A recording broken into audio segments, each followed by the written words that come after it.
He's there, the Phantom of the Opera. He's there, the Phantom of the Opera. Still there, the Phantom of the Opera. Ah!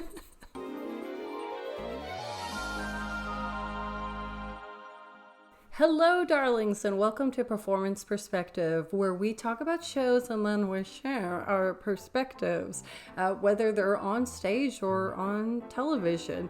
If you're new, I'm Carolyn. Hi. Oh my, you know what? This is not how I usually start things. And also, I usually wear my cat eye glasses. And I'm not. I haven't for the last 2 episodes. But yes, anyways, if you do like talking about musicals and shows, don't forget to subscribe. Now let's get into my experience watching Phantom of the Opera. That's right, after hearing that Phantom would be closing after 35 years on Broadway, I felt this urge to fly past New York into London and go to Her Majesty's Theatre and see the show. Only to hear the announcement that they've extended the show because people were buying tickets again. Does anyone else understand how that happened? Anyways, I was excited to see the show live, and in a way I felt this was a bucket list for me. I first was introduced to the musical, was the movie that came out in 2004 starring Emmy Rossum and Gerard Butler. I was 14 when this movie came out. Tell me why, in my 30s, I just discovered that Gerard Butler was the Phantom. Did you just discover it? I swear, it's the same feeling I felt when I thought I discovered Johnny Depp when watching Pirates of the Caribbean. Back to the movie. I was obsessed. I fell in love with Minnie Driver's character, La Carlotta. She was so extra, and I adored that, and I found it so humorous. The way the movie was shot was also in a way as if we were viewing things as the Phantom. When Masquerade came on, the costumes were rich, yet it was very uniform to have everyone in black and white. The set had more of a gold, which you can see on the cast masks, which made them still blend to their surroundings. Christine stands out in the piece for wearing a blushing pink dress, which is perfect because she's a blushing bride-to-be with a secret engagement, only for the party to turn into bum bum bum. The Phantom appears in fiery red. The direction in this scene alone has purpose and thought. So when I went to see it live, I was wondering, what happened? Like, what is going on here?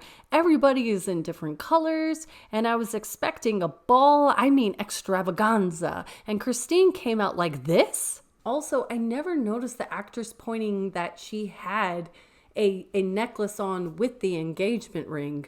Now, to be fair, I was sitting practically almost at the top of the theater, and I did pay £1 to have binoculars to watch, but there was a kid in front of me, and this kid could not make a decision of whether to sit or stand or lean. So pretty much, if the show was on stage left, I can see it, but if anything was happening on stage right, I was struggling, okay?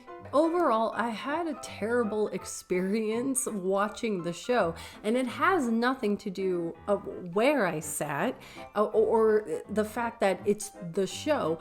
I think it's the people that were at the show. Now, I already told you what was happening in front of me, but there was a group of people behind me that was talking through the entire show. Would I like to see this musical again?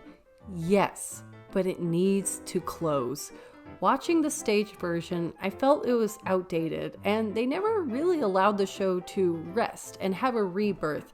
For example, Chicago came out in 1975 and it did well, but it closed and was revived in 1996. The choreography was the same by Bob Fosse, but the set and costumes were very different. Why was it a hit? Well, what else was going on in that time?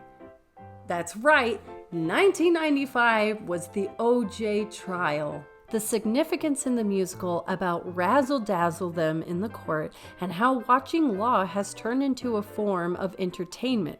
Chicago was ahead of its time and continues to be significant in our lives. Phantom, however, hasn't really had a chance to grow. And now I have questions about the storyline. Apparently, when I was 14, I didn't care to ask, who is the Phantom? I'm shocked to hear people romanticize the Phantom and Christine, and possibly she has his baby, and I'm like, when?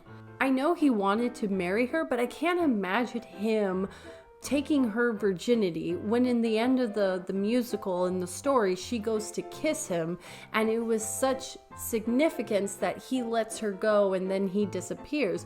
It just doesn't make sense to me.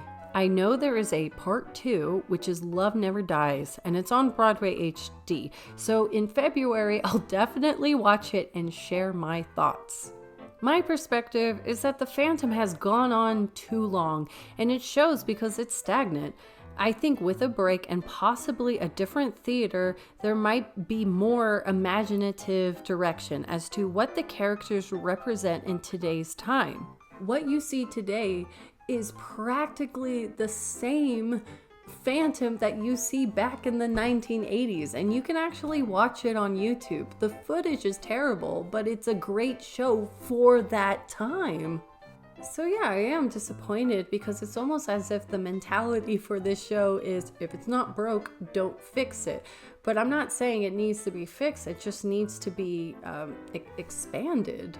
Anyways, darlings, I would love to know, what are your thoughts about Phantom of the Opera? And is anyone going to watch Love Never Dies with me? Anyone? And yeah, glasses, no glasses, I don't know. And without further ado, take care, darling.